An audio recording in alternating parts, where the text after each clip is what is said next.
Bassmaster Classic Week. I am standing in the St. Croix booth with a person I'm jealous of. And I'm not jealous of many people in the fishing industry, but he's one of the handful of people who has been to Anglers in Mexico properties more than I have. Jesse Simpkins from St. Croix. Yeah, I've known Billy for almost 30 years and been going to El Salto for 28.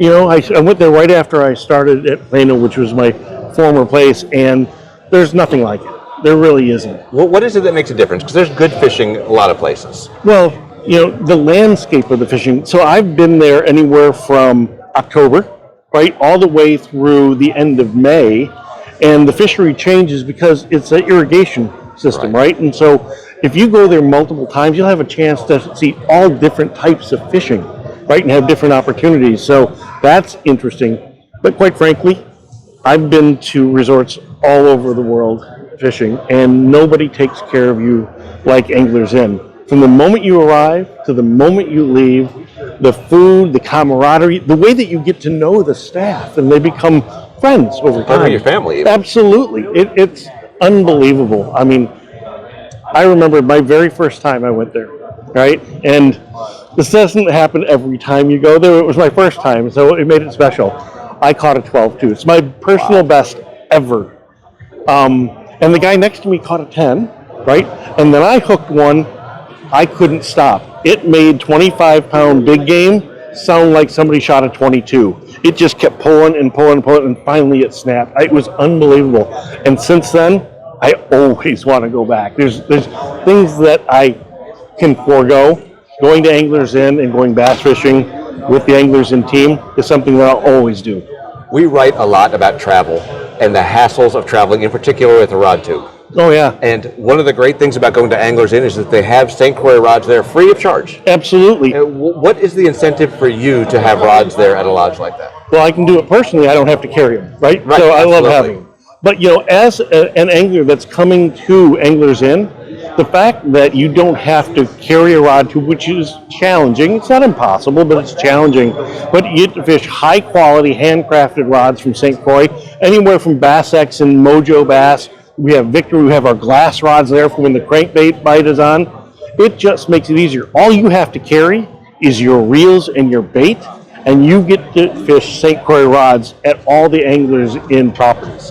Yeah, I remember when you were testing out the glass rods, you and a bunch of the St. Croix guys went down, and you went to Picachos too. Yeah. What are your feelings on Picachos versus El Salto or a combo trip? Well, remember, I've done the combo trip. When we did that particular one, we were just introducing the 7.2 HM, the rip and chatter rod, and we got into a bite that was beyond. Now, Picachos at that time was known for lots of fish and high quality fish. I sat for 2 hours in one spot and caught so many between 3 and 5 pound fish. It was ridiculous. I brought another team over to start catching because we were filming at the same time. They couldn't believe it. It was ridiculous how good it was. Now, I just saw, wasn't there like a 13 just caught someone there? Caught a 14. 14. So you knew that was going to happen over time. But you know, both lakes, doesn't matter which one you go to, you still get the Anglers Inn experience. You still get great bass fishing that, I mean, I get jittery thinking about it because I want to go back.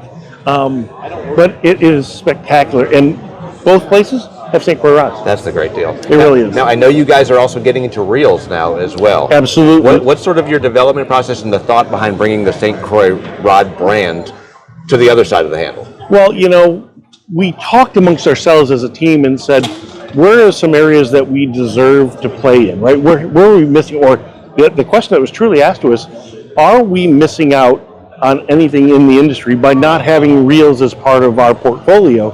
And the answer was yes. But we also knew that we couldn't come out with St. Croix reels, right? We would never be able to say best reels on earth. It'd be a little disingenuous. So we wanted to do something and build a brand up from the ground that had attachment to the St. Croix brand, and 7 does that. 7 stands for the 7 decades of experience that the St. Croix team has. And little known fact that St. Croix, the modern era, was started by Gordon Schluter. Right. He bought it in 1977, right? And so all these things kind of came together when we developed the 7 brand. We started out with the low-profile baitcasters, the GF series, which are doing phenomenal, and then got into the spinning reels, the GS and the GX recently, and they've only been out for less than 6 months, and they're really doing well. I'm telling you, we put these things through 13 to 17 different tests in every shipment that comes over to ensure that when they ship out, they're going to be of the quality they need to be. It's amazing. St. Croix does the job. Now that you have all the bases covered, reels, bass rods and anglers in, and I've also been fishing the travel rods. Really, if you're a serious angler, they're a company you need to check out, www.stcroixrods.com.